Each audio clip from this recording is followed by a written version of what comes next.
This is Hard Parking, brought to you by Right Honda and Right Toyota out of Scottsdale, Arizona. I'm your host, Jhae Pfenning. Coming up on today's show, Jordan Sawaka.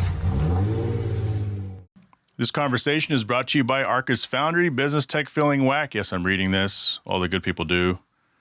Too many tools, too much chaos, and not enough time. Arcus Foundry is here to fix that. With SparkForge, you get a unified platform that connects everything you need, your website, social media, phone systems, and more. No need for an expensive IT department or dealing with a bunch of separate systems. It's the all-in-one solution that saves you time and helps your business run smoother. Head over to arcusfoundry.com and use the code HARDPARKED to get your first month free, upgrade your tech, and get back to business. We're at Jordan Sawaka. Yep. Sir Walker Sawaka's place. That's correct. This is a black site in Arizona. Yes. Welcome to Hard Parking, man. I know we've been trying to do this for a while, and it's on me, but here I am in your place. Thanks for having me, dude. I'm excited. Me too. I just don't know what we're going to talk about. Yeah, we really we talked a lot the other day, but I kind of used up the content. Yeah, full disclosure, I showed up here to record, and one of my microphones wouldn't connect, and that's why today we're using the real mics. You know, the wireless ones. Just I got to figure that out. But let's see. Let's talk about your Porsche soundbar over here. Porsche soundbar. So that was actually a gift from my wife, and that is a authentic 991.1 muffler that, you know, Porsche jazzes up and does all sorts of acoustic stuff on the inside, and actually sounds pretty good. It was a gift for my birthday, and she's become quite a car person, probably being married to me, and must be nice. Yeah. I mean, I love my wife. You know, she lets me do what I want to do. Yeah. But it's just like she just doesn't get it. That's fine. She's become quite the car person, dude. She always liked cars. She had a pickup that she spec'd when she was young, Chevy Silverado. But then being car addicted and married to someone who's car addicted, you probably got to get on the boat. So she's been an incredible dude. We've known each other for a little bit. Yeah. And I describe you as this incredibly cool guy. Oh, dude, thank you, man. You're welcome. You know, dude, means a lot. It's very easy to talk to and very unassuming in a sense. And I told my wife and my son yesterday, I go, yeah, he's got everything from a Dodge Neon to he just got a McLaren P1. Yeah. You know, and they didn't stop on the P1. They go, wait a minute, did you say Dodge Neon? Yeah. Tell us about that Dodge Neon. Yeah, so always loved cars. And when you're young, you know, you always want to go buy the Lambo that you had on the wall when you were a kid, right? But I was just so enamored. I walked into, it was called Bell Dodge at the time. It's AutoNation Dodge now at I-17 and Bell Road. And I can remember opening the showroom. We opened the door, and they had all the SRT-4s lined up. Mm-hmm. And it was just so cool. And I mean, a very fast car, low 14s from the factory in 03. That's like warp speed today. It's you know, that's probably a bottom 12-second car. So I just can remember so vividly. I like black. I knew I was going to get a black one, but I can remember seeing all the cool colors, the yellow, the blue. They had them lined up like Skittles. And I went in there. It was the first car I ever bought financed through Chrysler Financial. And I remember when they slid the payment over, it was like $310 a month. And I'm like, that is crazy. But that is crazy. How am I going to do this? How am I going to pay? How am I going to pay for this? Right. Also, you need to understand when you're a kid, you don't understand that you need auto insurance too. So the insurance was $480 a month. That was a little bit of a curveball that I didn't see coming. Sure. But I just thought it was such a cool car at the time, hurting 5.0's feelings and just really unique. And I mean, yes, you know, I'll bet a Dodge Neon at the core. I know SRT-4 guys get offended when you call it a Neon, but it's a Neon. I mean, it's a Neon. It's a Neon. I mean, that's what it is. Yeah. But I just thought neon. It was exactly. It was a Neon on steroids. Yeah. And I just thought that was such a cool car at the time. We were in that golden era of sport compact, early 2000s. You know, Cobalt SS. You had the Evo, the STI, and this was kind of America's answer to those cars. And I just thought that was super duper rad. Yeah, you could do a lot to those Cobalts too. It's kind of incredible. Oh, yeah. But yeah, it's just I figured it was one of the first cars, if not the first, really cool car. Yeah. Yeah, and it kind of just was like a snowball from there. I mean, that was the first really cool car. I had that car forever. I met my wife who, you know, when I was driving that car, it was a big turbo car. I worked for AGP Turbochargers. Okay. Yeah. Ben and those guys over there are super awesome.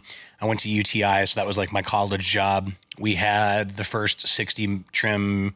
I prototyped the 60 trim. Are you legit local? Oh yeah, like original desert rat, man. Okay. Yeah, not a transplant. Been out in Phoenix forever. I moved here when I was 1, and I'm almost 40 By now. yourself? Yeah, it was a journey through the desert, dude. Little pedal car and just a prayer, man. My little satchel. Yeah, that was pretty impressive. Yeah. But yeah, sorry to interrupt you on the whole story there. No. So I just, I worked at AGP. We kind of prototyped a bunch of parts. They were a big DSM tuner at the time. Mm-hmm. And then kind of the SRT-4 is really a reverse rotated DSM motor, for lack of a better term. Okay. So once, the SRT-4 came out, they really shifted their focus there and sold a ton of parts for them. And just such a cool car. I mean, with a big turbo, man, 600 wheel horsepower. It's like a little Cummins block. It's cast iron, inline 4. Jeez. Yeah, you take the balance shafts, delete the balance shafts. That was like the only weak link.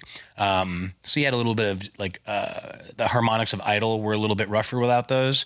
But that was really all you had to do to make huge power on those cars. So you had cars running high 10 seconds with I remember the cost of the big turbo is $1,700, which in today's currency is like $17,000. Right. But I mean, really for $3,500, you were running a high 10 and hurting street bikes' feelings. It was crazy. I know that was the catalyst car, though. Right. Yeah. So now, is this that car, or is it something you had to let go of, and you bought this one because I did. nostalgia. I bought this one because it was super close to the one I had. I had an 05 ACR. Mm-hmm. I remember I had an 04. That was the AGP test car. Okay. So again, young, reckless. I went to trade that in on the ACR when they came out. Had the ACR seats, the BBSs. I thought it was super sick.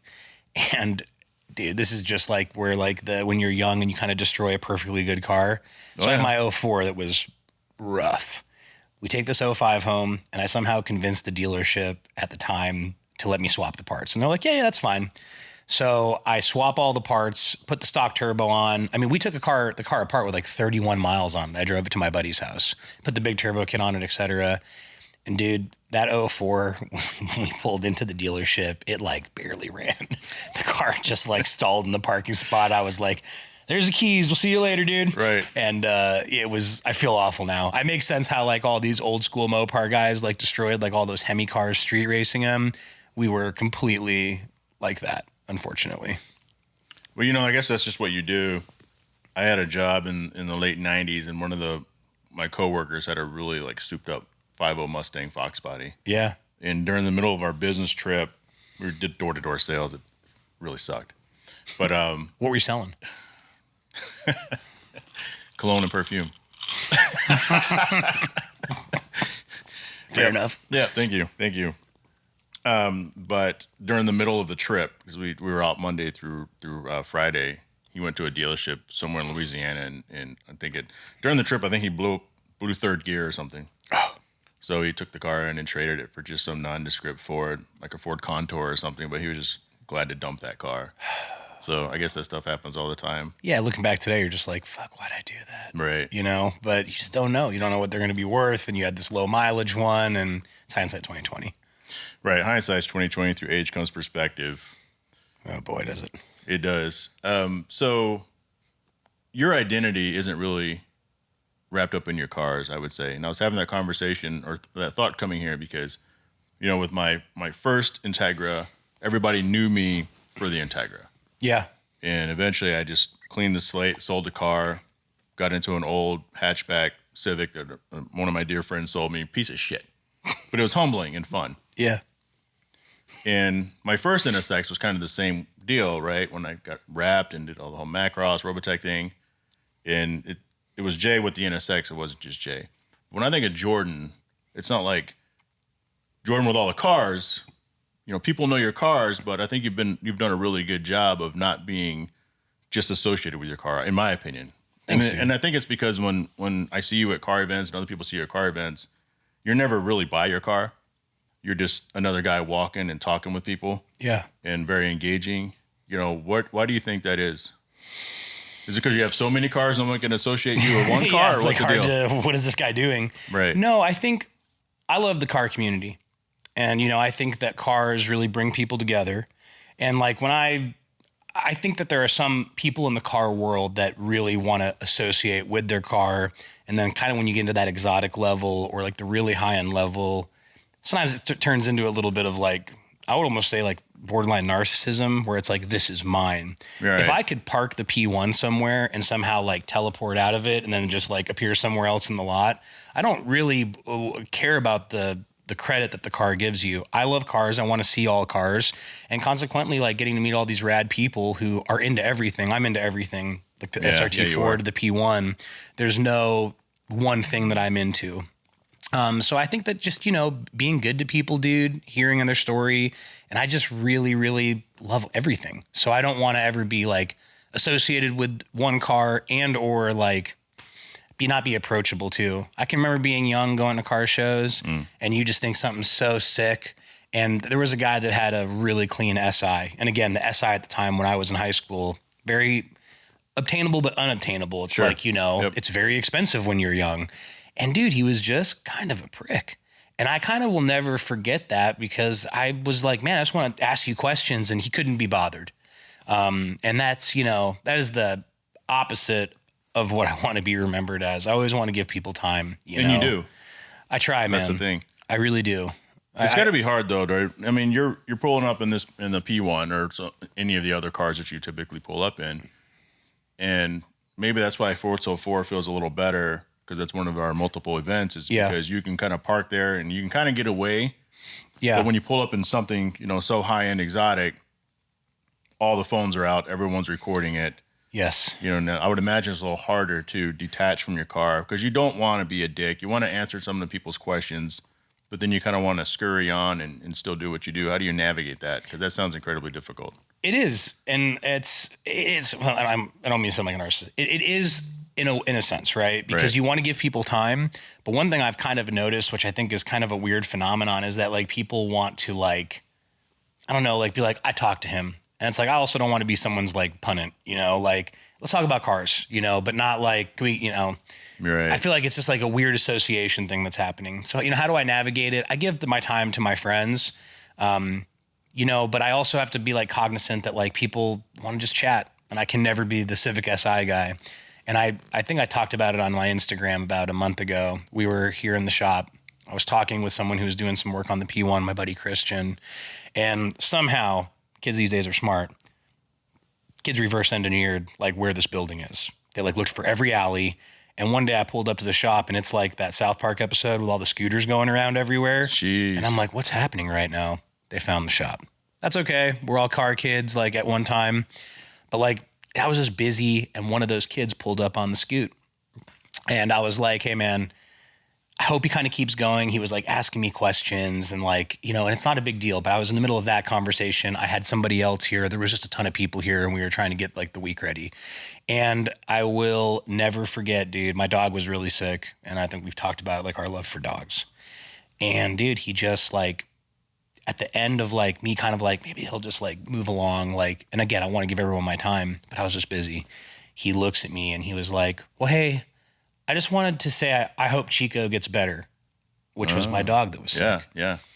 And dude, I was like, damn, it like got me like hard. And I felt like I almost failed at being good to people. Not the SI guy. Yeah, I mean, it gets me like honestly kind of upset talking about it, just because he was a kid and I was the SI guy in that moment. So navigation can kind of be hard, you know, and you always have to, and sometimes I'm kind of like asocial. It's 6 o'clock in the morning. I just got here. All I want to do is like put on like a pair of like Mr. Potato Head disguise glasses and walk around. But I think that you have a slight obligation, you know, when you're into cars, and maybe like you yourself, same thing. You're kind of an ambassador for the hobby, right? So you got to give people the time. Yeah, and you're right. It can be difficult. And I know you probably feel this way because all the like good people do, but it's like you don't want that last interaction with that person for them to be like, God, Jordan's a dick. Big time. And I almost failed that day. I mean, in like full transparency, I just was busy, and I just was like, dude, huge reset. So when he said that, my buddy Edward, who is one of my closest friends, was here.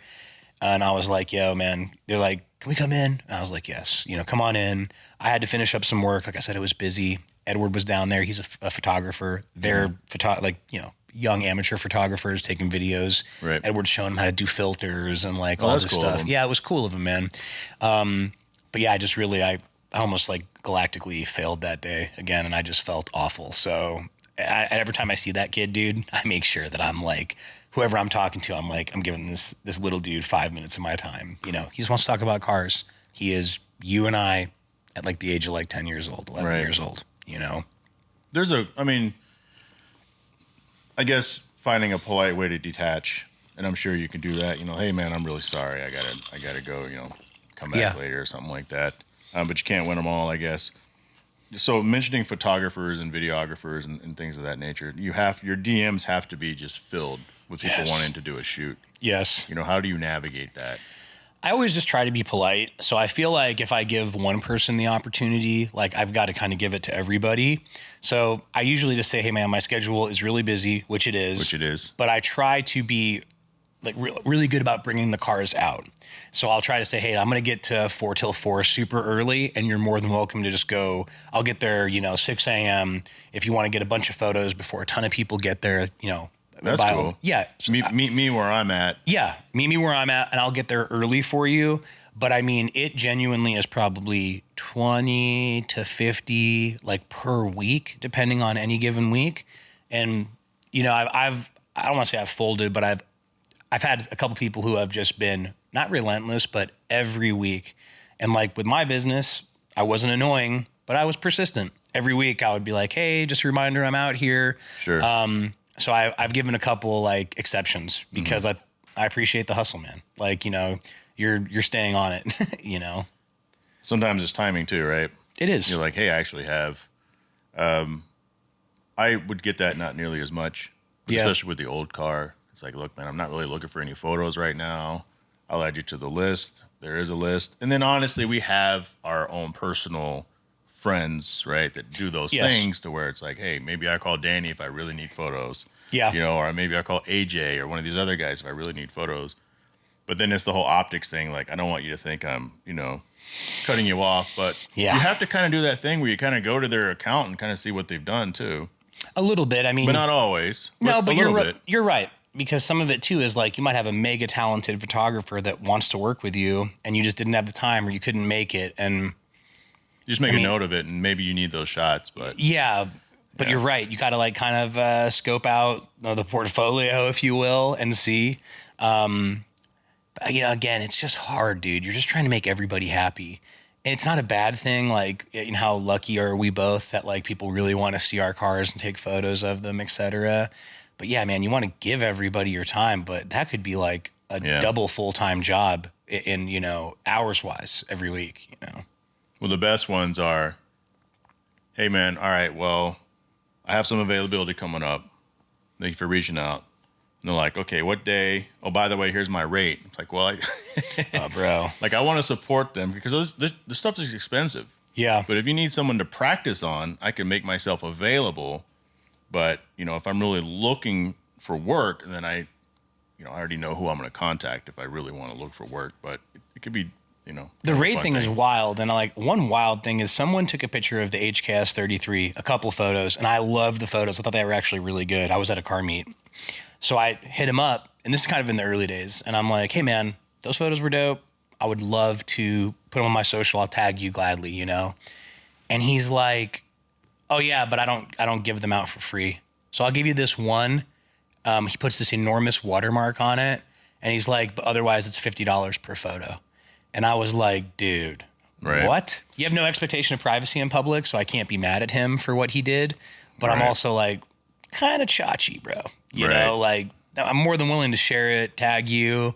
That's a whole nother thing that I might just be too old and understanding is tagging and sharing. But I was like really specific to say like, yeah, dude, I'll hook you up, But man, that rubbed me the wrong way, dude. I probably had like some PTSD from it for like a year. Yeah. And then again, to your point, like I'll give you my rates. And it's like, yeah, man, you're hitting me up. I super appreciate it. But dude, your NSX was super clean. Like it's going to help build your brand, to have these things on there. That's the mindset, 100%. Yeah. And we gave a lot of our services away for free in the beginning, right? To build a portfolio, if you will. I think anyone in business is doing that. But that was a trip, dude. A trip. What's the number one question people ask you? And complete strangers versus maybe people that have known you for a while, and then maybe they ask you. So, I mean, I think when you ask someone what they do for a living, you're just basically saying, like, how much money do you make? So clearly that's like that's a big question, is like, what do you do for work? Sure. And I just typically answer people that I own my own business, you know, and that's probably what you're going to want to do if you want to create whatever your version of wealth is. And then even like my close friends, I can tell like, they almost want to ask like the same thing, or like start getting very specific and like, how did you do this? Or how did you build the brand XYZ? But it's mostly strangers are just, what do you do for work? Yeah. What do I do for a living? Yeah. What do I do for a living? And it's like, golly, man, like that is just a super polite way of saying how much money do you make, you know, because you're going to go Google it after, you know. I had a buddy that sent me my Instagram handle on Google, and you know how it says people also searched for? Right. It's, you know, LowBallerGTR net worth, LowBallerGTR real name, LowBallerGTR wife. So, I mean, I felt pretty good. I'm a solid 6 now, you know. You're married to a star. I am an actual literal star. And I just had to laugh because I was like, man, people are out there just trying to figure it out, you know? It was wild. So about the business, what can you disclose? I can disclose it. So I went to school at Universal Technical Institute. Right. I wanted to work on cars. I lived here, though, and it's in Avondale. But when you go to UTI, it's people from all over the country. Okay, yeah. So what ends up happening is the market in Arizona becomes very competitive because people come from middle of nowhere, you know, Montana. They go to Mill Avenue for the first time, and they're like, whoa, there's a whole nightlife and not just a single horse town. So consequently, it's hard to get a job. So went to school, graduated. I graduated with like a 3.8, which is not hard to do at UTI by any means, but I was like 238th in my graduating class because there's so many Out people of with 239. 239. Right. So no, it's actually a lot. I think it's like 700 or 800 kids a not bad, phase. Yeah. But graduate, but it's just, it was really, really competitive. So I was at my buddy Stinette's apartment. We're just chilling there. We were having just like a couple friends over, and I watched a car get towed, and in reality, it was repossessed. And I thought that was just really interesting. You've known me for a long time. I'm not like some cowboy bar fighter where I'm like, I'm gonna go ruin someone's day and feel fucking great about it. Right. But that was really intriguing. So we own an automotive repossession company. Good. Yep, I did that for about 3 years as an employee, and then we started our own company. But we were really successful in that business because you think of what a repossessor looks like, and you think of just, you know, a-hole type dude, and that's actually valid how it was back in the day when I started. Right. I had kind of a customer service and sales background, and we ran the business a lot different. I was like, hey, people are going through a rough time, and when they need some time or they need, you know, a week or two to get their finances in order and get another car, we were really, really customer forward. Because again, people were going through a very hard time. Right. And that, I think, was the key to the business, and just being good to people. Right. And that, you know, it scaled much larger than we ever thought. My wife and I, it's about 85 people. We have 6 offices in Arizona now. I never dreamed it would be that big. Well, I mean, I had caught wind of, I think the other day we were talking, you mentioned like one of our trucks. Yeah. Yeah, it's like, oh, he does something in trucking. And I think I may have asked you before, but not like to that level of granularity. Yeah. And I used to work in the repo business. What? Yeah. And, What'd you do?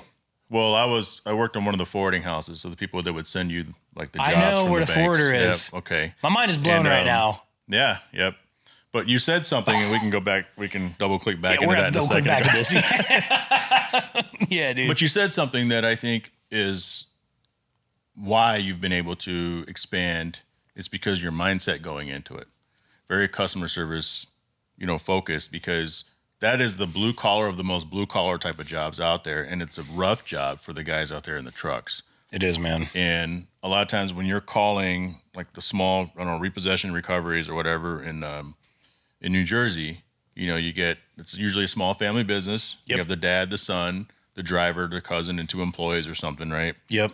And the guys are out in the trucks and they give you the same bullshit update, but as the forwarding house. My mind is blown right now, dude. You know all this terminology. Right. Single family home, yeah, detached garage, nobody outside, door knock neighbors. Oh my gosh, dude.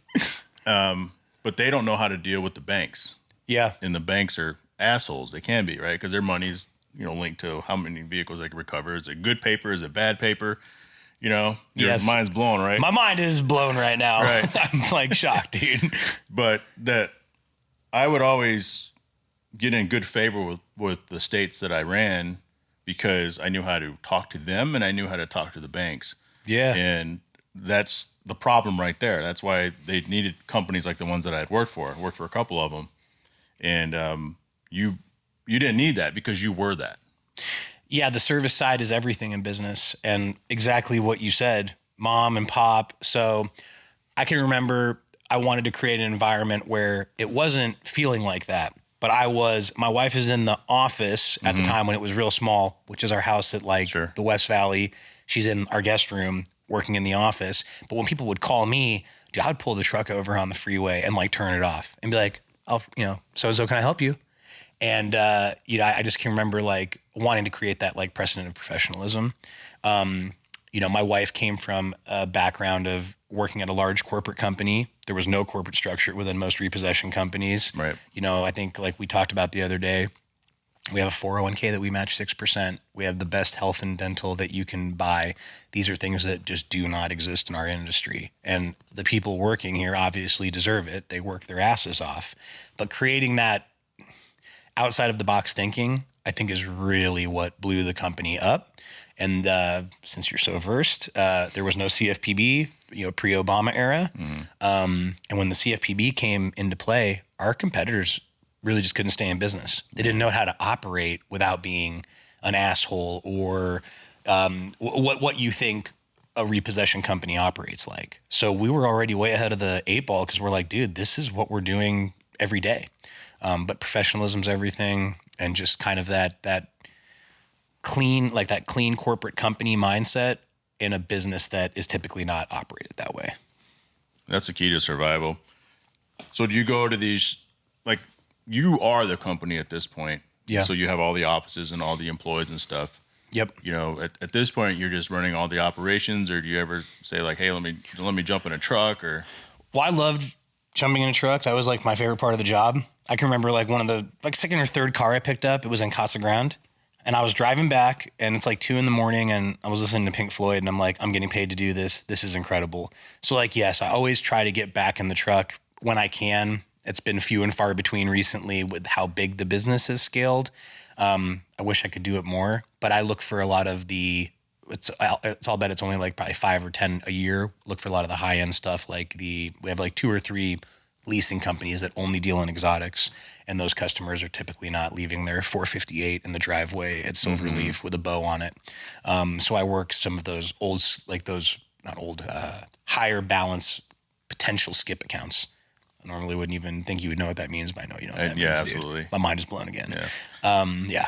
It's the thrill of the hunt too sometimes, right? It is, man. It's the same thing with finding a car. Sometimes you want to buy a car, but once you buy it, you're damn, the hunt was sick, but now it's on to the next one.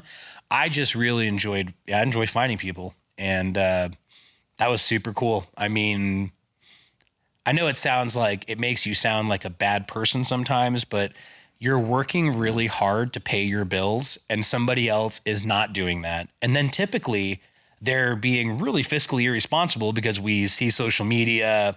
You have this guy that's got 250,000 Instagram followers and he's stunting his 720S and, he's in valet like this, and we're looking for that car. And it's just that's where I kind of start to not feel bad because you got someone looking up to you, dude. And for lack of a better term, you're kind of a fraud how you're living your life. So you see a lot behind the curtain, of people's lives. And I would say that less than 5% of our customers are actually going through, I'm terminally ill. My husband passed away. You're pulling into, North Peoria with a house with an RV garage and a huge boat. And then you can see 2 razors in the backyard and all this stuff. And you're looking for the F-350 that's in the backyard. And you're how did you get here? Mm-hmm. It's just really weird. Do you just do like vehicles, or do you do like power toys and stuff? We do some power sports. It's hard. Those are hard to find because they're usually in the living room or in the backyard. So not as much. Also, doing stuff like Harleys and whatnot, you'll get skip tracers who call you and they're like, they're at this, biker bar, that one that's at I-17 in Bell, which is like, yo. And they're like, they're there. We can see they checked in. And I'm like, bro, you're out of your mind. We're not sending a truck into there. Are you kidding me? Yeah. So yeah, it's those are a little bit more volatile, and employee safety is like kind of paramount to us. How do you grab a bike? So believe it or not, the traditional repo truck, I'm sure you've seen them with the cross, the auto loaders. Yeah, when you unfold it, stuff like that. Yeah, when you unfold it, there's a slip-on attachment that you can put. Mm-hmm. So you just load that SOB up there, dude. You put wheel straps on the handlebars and mount it to the bed and just lift it up. Okay. And it's super sketchy. I'm like, when you're towing it back, you're like, this thing's going to fall off the truck at any moment, but it holds. Yeah, take it around the corner and then you're strapping it down and stuff. Or we call it flatbed, but we don't do those nearly as much as autos. Autos is our primary business. Bike's got to be really hard to find. Super hard to find. I mean, it's a luxury item too. So typically the luxury items are really well hidden.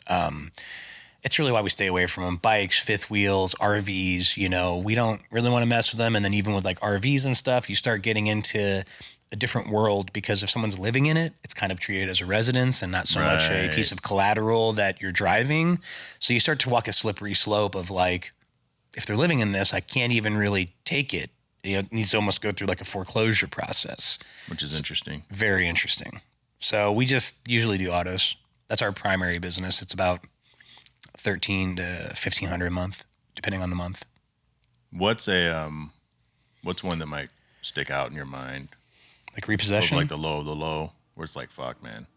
Are you talking about like the person? Yeah, like how they were like dealing with the debtor and. Oh yeah, dude. So there was a guy that was running an exotic rental car business, and what he was doing is he was preying on people who were in a vulnerable position and trying to do the right thing, which was very satisfying finding the cars, because he'd go to you and say, "Hey, you can't afford the Huracan, right? But I'm gonna take over the payments on the Huracan, and I'm gonna rent it. I'm gonna just let you know that, but." Even if you're a year into the term on the loan, once you pay that car off, it's my car. Fair enough, right? You got to lease a car for a year. You couldn't meet the obligation. This guy takes it over. He doesn't do any of that. And he literally just takes the car, doesn't pay.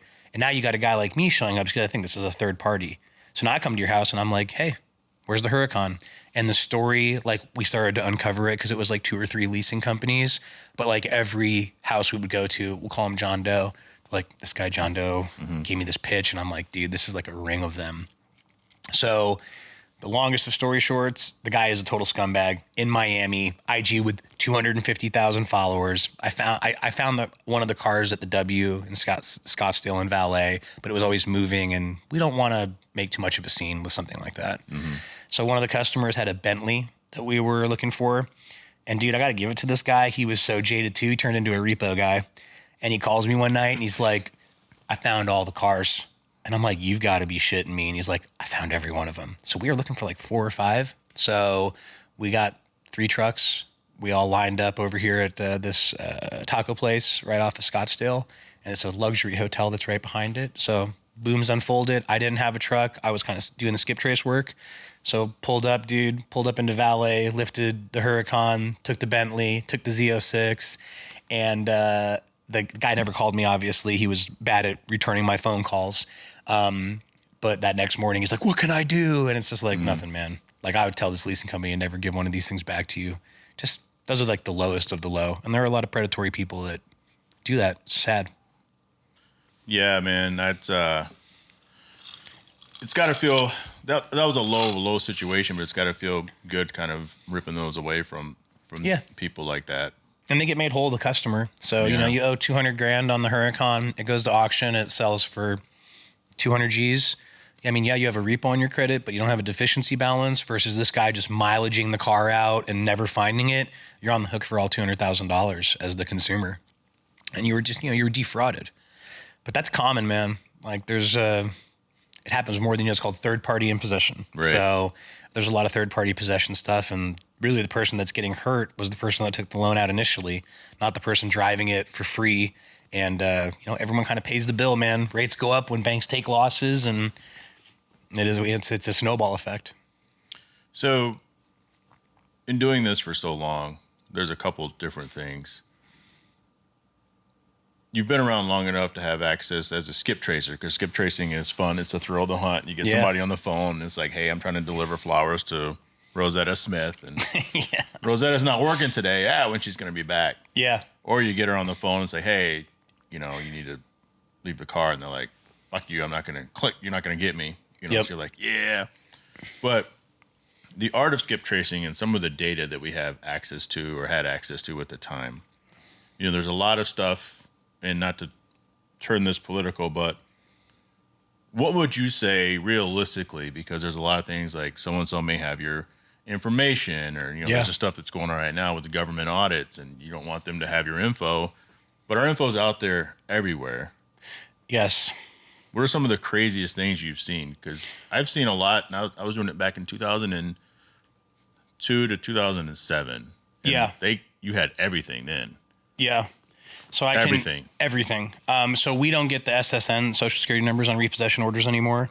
But see, you said anymore because we used to be there. We used to be there. Crazy, right? So a lot of stuff changed after the big first change was like 9/11, Sure. and then 08, that administration took over, and that changed a lot for us.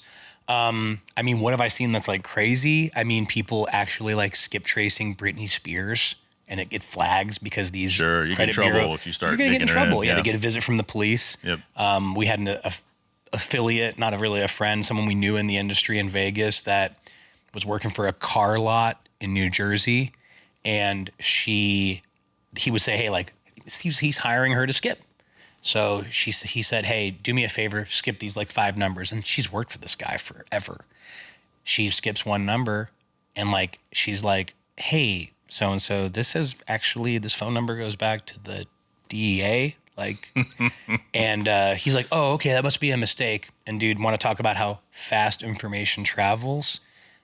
The DEA kicks her door in like 30 minutes later. Crazy. Seizes everything, bro. Her whole house, like the computers, everything. So, information travels fast. And when people talk about like, oh, I'm so upset that they have my info, your phone is giving more info than you know. So it's a slippery slope, I think, that you can have, and you can go really far down a rabbit hole. But data and information sale, it's everywhere. Data is invaluable. Companies are paying hundreds of millions of dollars a year for it, and it's really being collected on your mobile device. So if you want to live that truth of I don't have my data out there, go get a flip phone with no GPS, because otherwise your data is out there literally everywhere. Right. Stop getting credit cards. Stop signing up for this, because it's all in the fine print. Yes. And that fine print says we can buy your data. Yep. We can look up everything. They're looking up emissions center data, on when cars were last smogged. If you have data to sell, there is a broker and someone who's going to buy it.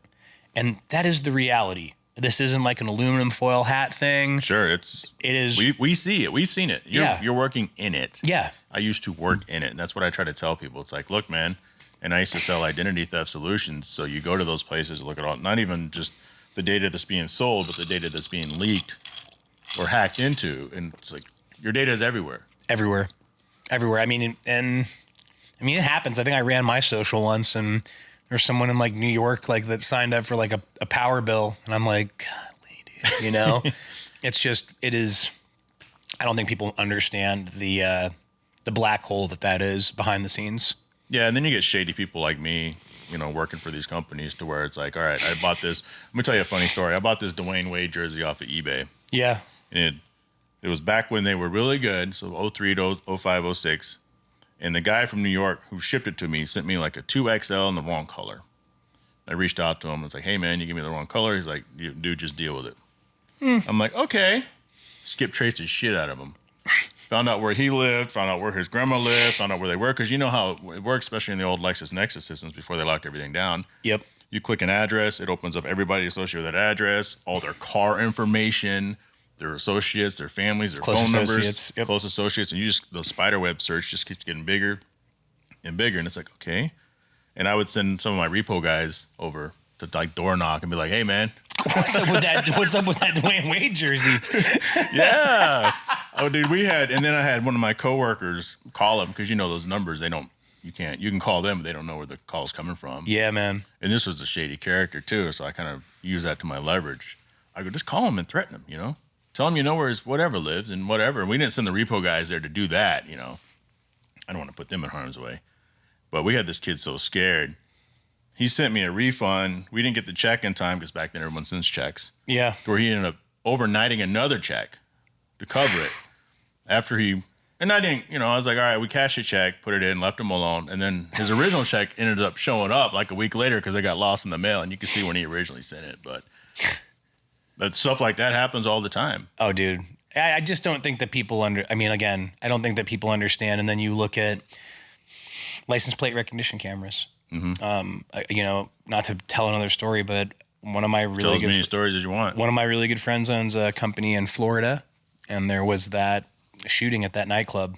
It was probably 3 or 4 years ago, and he walks into his office, and normal day, man. You're like opening your business, and dude, like the FBI, U.S. Marshals, that kick his door in. Jeez. And what ended up happening was that nightclub shooter, before he committed that crime, he was parked in front of my friend's business, and the LPR camera scanned the plate.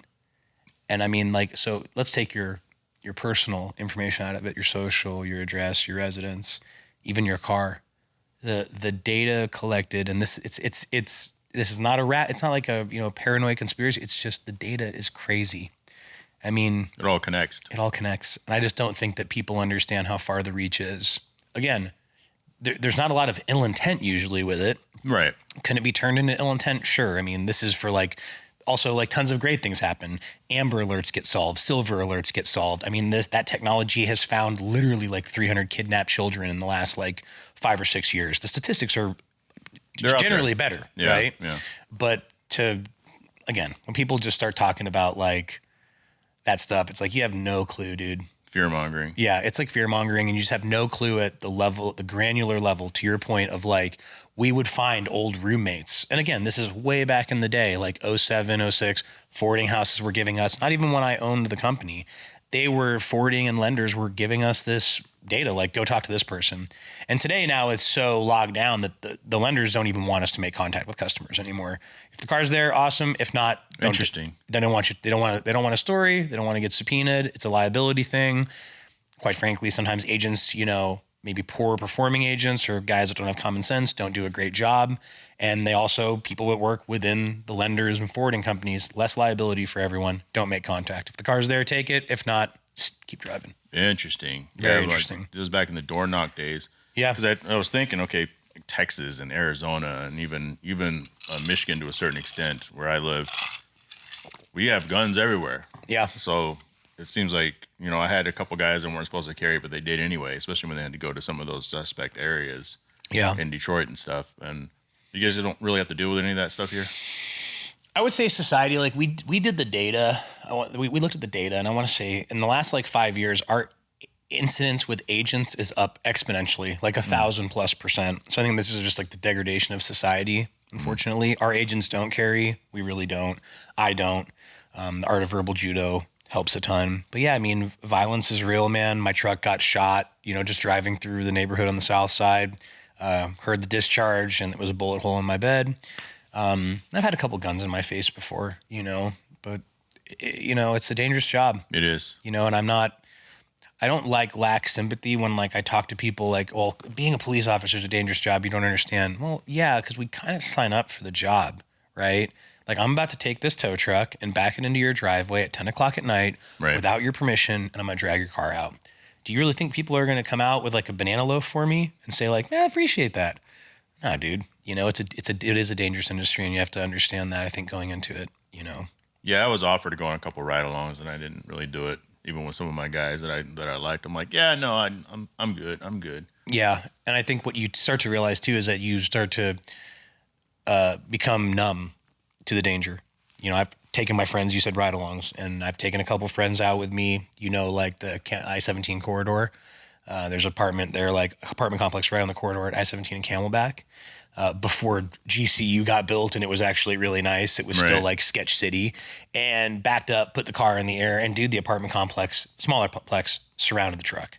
And they're like hitting the truck. And dude, he did not look good. He looked like he was going to pass out. And he's like, what do I do? And I was like, just sit in the truck. We're good. Yeah.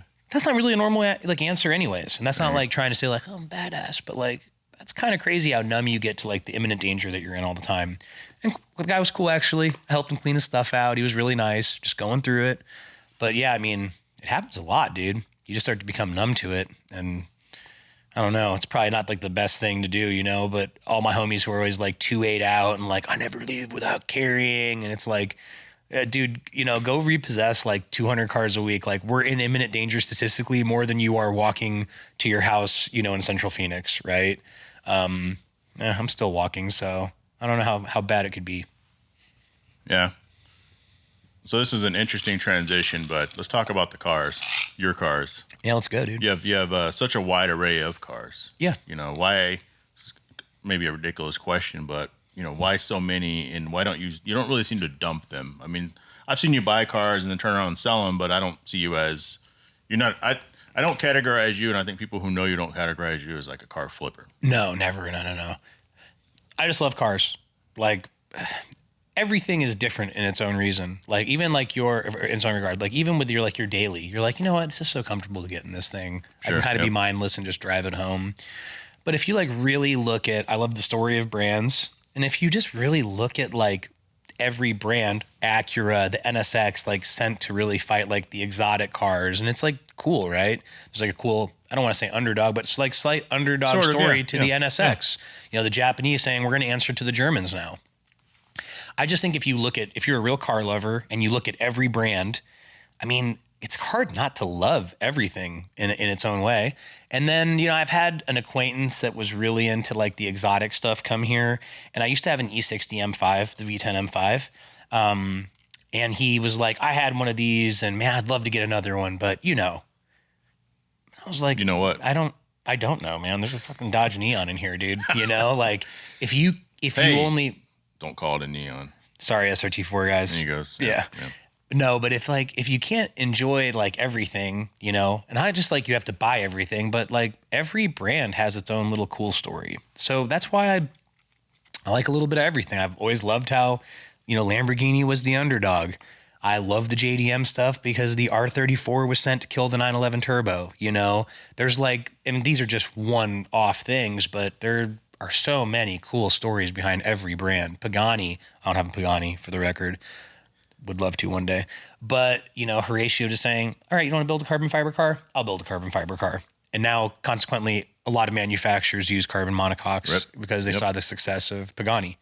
So that's why I like everything, man. It's like there's so much out there. I wish I was Leno. You know, I could just buy everything. But I try to buy stuff that I love that'll probably do well in the future, too. So it's not just like the car, it's the investment as well. Right. Yeah. Can you list your cars off the top of your head? I can, but I kind of like forget them every now and again. Probably like, you know, the R33, the HKS car is incredibly important to me. I mean, that's just like such an important car, but like, you want me to do it right now or you want me to? I was going to say yes, but I wanted to comment about the HKS R33. Okay. Yeah. Because I have mentioned that car to people before. Yeah. And I think people say, okay, cool, but I don't think they even know. You know, so some people who know what it is are like, oh, shit, that is badass. I'm like, you're damn right, that's badass. Yeah. But, you know, why that car? Because you're not a clout chaser. No. By any means. Nah, dude. And you have cars that only certain people would really appreciate. Yeah. You know, why? Why the HKS R33? Yeah, so And then tell the listeners or the viewers actually of this, you know, what that is and why it's important. Yeah, so the HKS car that I own is an R33 GTR, and it was a codename T002, which stands for their test development 002. T001 was actually a Mark IV Supra. I just learned that maybe a couple years ago. That car is significant and important because the mid 90s was kind of the peak of like JDM tuner battles and like really, really pushing the envelope. Right. as far as like speed, drag didn't come until like the later 90s, but like Tsukuba lap times, 0 to 300 kilometer an hour was a huge thing. And that car was peak because HKS owned it since new. It was their parts development car. And really why it's important is it held a couple world records. It held the Tsukuba lap record at a little over 58 seconds and the 0 to 300 kilometer an hour. And I want to say in 17, so 0 to 300 km, 17.58. And for like the listeners that maybe don't know a lot about cars, a McLaren Senna does it in 17.16. So the fact that this car 30 years ago was as fast as the Senna, which that car is terrifying to ride in. I rode in one. It's really, really fast. It was just such an important car at the time. And it really pushed the limits because trust, HKS, all these Japanese tuners we love, they were in like an arms race, dude. And I just think it kept raising the ceiling for everyone around them. But that car in particular, it's the car. I purchased it from BH Auction, which the CEOs of BH and HKS were friends. And then, a huge door got opened. Our friends or we're friends? Our friends, sorry. Our friends. They get some pretty cool cars through there. HKS or BH? BH. Dude, BH, now everyone knows. I mean, they sold the top secret V12 Supra for like 85 grand. I mean, now people know. But the fact that that car just ran through BH casually in a lot of like 20 cars, I mean, what? They're doing really cool stuff. No one go and find them so it can keep keeping. Yeah, BH, they had some years ago an Acura or Honda NSX Type S Zero, which is unobtainium. Is it that white one? No, so a Type S Zeros, they're unobtainium. They're the least produced NSX ever. What makes them special? They're basically, so we have the Zanardi's here. Yeah. And the Zanardi is basically the Type S. The Yep. Type S Zero is even more race trim. So it's almost like a more comfortable Type R. Okay. But so the Type Rs are typically white, but they're not just white. People just think they're white, but they come in different colors as well. Okay. And there's far more Type Rs than there are Type S's. And then, of course, there's only like, I think 17 or 23 Type S Zeros that they ever made from like 97 and 98 or something like that. Crazy. But they I didn't had, know that. the most popular color is the like orange, it's like a Mola orange color. Okay. I'm gonna have to dive down the rabbit hole on that now. Yeah, it's a rabbit hole you can go down. Hell But yeah. Hell yeah. I saw they had one of those, and maybe they had a yellow one. Yeah. There's a guy here who has kind of a Type S Zero build and look. You've seen the yellow one at some of the old Kyusha Club. Yeah. Yeah. Yes. So he patterned that build after a Type S Zero from Japan. Definitely really not cool. one of them, but it was cool to see that at one of those events. It's like, oh, I see what this is. I see what this guy's trying to do. That's super sick, dude. Yeah, they have really cool cars that run through there. And that's why it's a super important car. Yeah, thanks. I mean, because it's like right there, Yeah. right outside the window. Yeah, outside the window, dude. And it was just that car opened up a lot of doors and getting to tour HKS. And it was really beyond your wildest dreams to have like your favorite. My SRT-4 had an HKS carbon tie exhaust on it that was just so cool to me at the time. I've Sure. always loved the brand. So to get to have this experience with them has been really cool. So if you buy a car, because a lot of them you get them delivered. It's not Yeah. like you go out and check them out. Like for instance, the 550, was it LM? Oh, the Ferrari? Yeah, the race Yeah. trim. So you had Yeah. that for a little while, Yeah. right? And then what was it about it that why did you buy it, and then why did you get rid of it? So I bought it because I just thought it was super rowdy. it It was a pro drive. It was just crazy, dude. It's a pro drive front bumper. It was basically like a race car for the streets. Nakamura Engineering had built that car, which is like the Ferrari. I'm not a Ferrari guy, but it was like the Ferrari classy dealer of like Tokyo area. They just do incredible work. It was red, it was not black. And in my mind, I was like, it can't be that nice. It's been in Japan, XYZ. Dude, it was so nice when the car landed. And it just really like wasn't my speed in the sense that A, it was red, and B, it was red. Yeah, so I okay. really wanted to repaint the car, but I just felt sacrilegious taking this beautiful red paint off, devaluing something that probably someone would want to stay red. I regret selling that car though, because I just should have painted the car black and kept it, because I I love the car. My buddy Ryan owns it now, and he's a great steward to it. He's not a car flipper. He came here to look at my RWB and was like, what the fuck is that, when he saw it? And we went for a ride, and he's like, would you ever sell it? And I said, yeah. I put a number, and he was like, let's go to the bank. I'm like, well, damn, that was easy. Is everything for sale? Probably not. Like, I will not sell the HKS car. The 33 will go back to Japan. When we went there, dude, seeing the museum, seeing like the USA office has a couple Japan employees who work there. And like recently when one of the guys came over like a couple years ago, just like watching his love for the car. Right. I was just like, you could see it in his eyes. He like loved the car and was just like really happy to see it again. And then we went to Japan and saw the museum, and like, it's kind of like one of the only cars that they didn't keep. So that'll go back to HKS when I'm in the dirt, you know. That wasn't part of the agreement, but I want it to go back and go to where it started. There's a couple of cars that I probably just wouldn't sell just because I really love them. I mean, I think you get to an age where everything is going to be for sale, both of us, right? Sure, yeah. But no, I don't think everything is for sale. If the money's right, sure. You know, I love the P1. It's my dream car. But, dude, if those things are like $10 million in 15 years, you and I are going to be sitting at RM auction in Monterey watching it run, you know, and give it the little hat tip, and I got to experience it. But no, I think that I'm connected to a lot of the stuff down there. Why the P1? And it sounds like a ridiculous question. No, why it's the okay. P1? I thought that, well, I just think the P1 was the most gnarly out of the Holy Trinity. It's a badass car. Yeah. You know, if you look at the breakdown of like the technology, they're all hybrid assist, but the P1 stayed specific to no regen.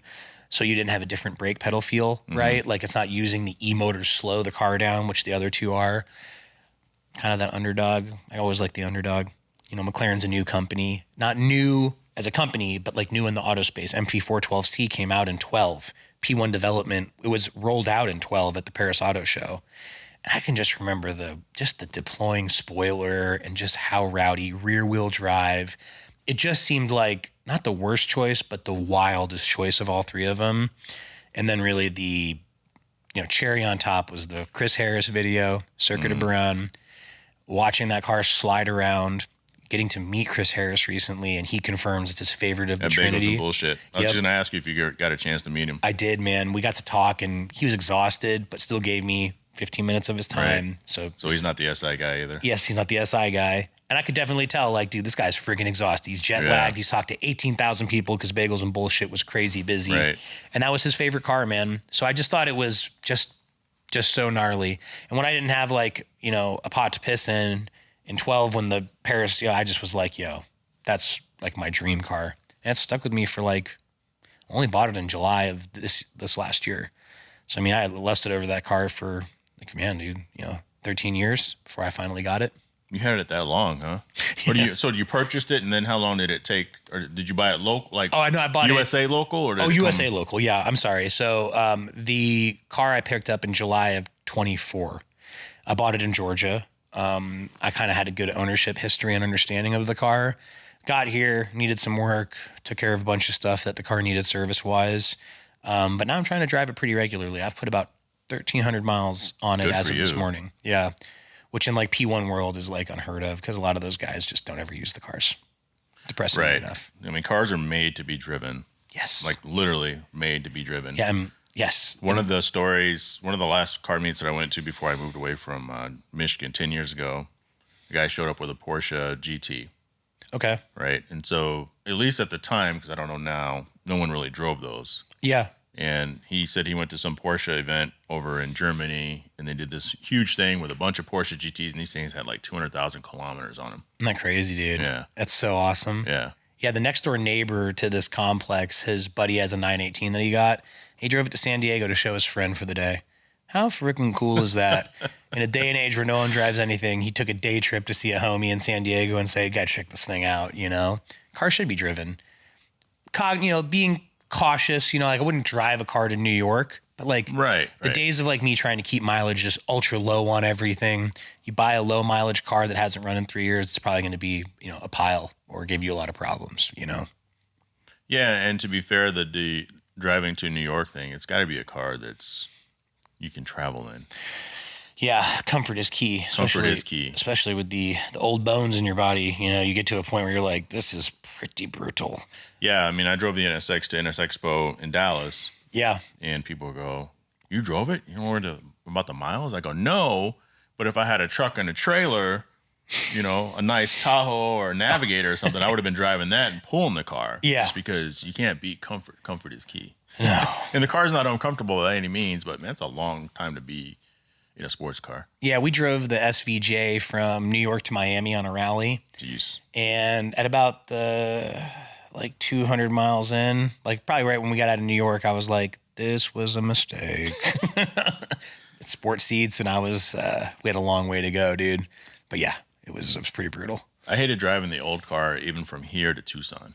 Really? I'm like halfway to Tucson, I'm like, my heel hurts. Is the new one more comfortable, considerably more comfortable? It's a lot more comfortable. But to be fair, the original NSX is extremely comfortable. Yeah. But at that time, I had the Tillet B5 carbon seats. That's right. You did. Everything was a little lower, so you're not sitting in the normal position that you normally would be in a car, and then the wind noise, older car, the E85. So the car sounded great, but every time you got out, you got a good whiff of that, of that fuel. Yeah, the ethanol juice, yeah. Yeah, and so it's like the air conditioner sucked because I had the little aftermarket TV thing in there that you can get. I mean, it's a Japanese thing. The fold out?